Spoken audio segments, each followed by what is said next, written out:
Hey guys, this is Crystal, and this is video 4 and the last video of this series relating to the OFAC settlement letter with TD Bank.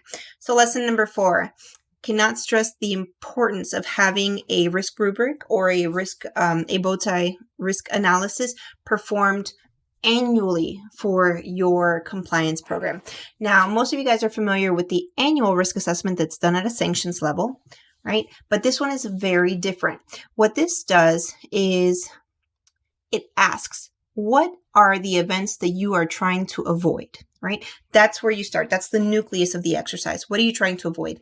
Non-detection, improper dispositioning, systemic failures where data is not flowing from one system to the next.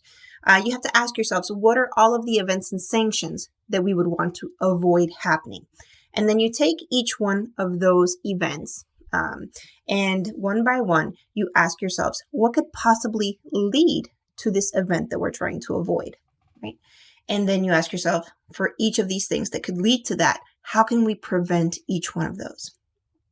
And then aside from that, you also have to ask yourself, okay, so I know what I'm trying to avoid, and I know what I should be doing to prevent it, but what happens if it happens anyways? What do I do if it happens anyways? And that's going to be the post-facto actions you're going to take.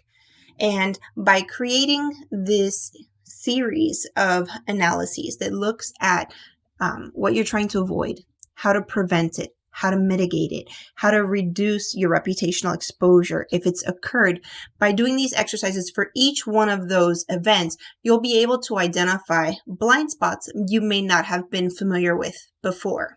You can Google risk bow tie analysis. It's out there. I've done that, and I've also done risk rubrics, which is more of a matrix that's easier for people to read, very useful in identifying risk.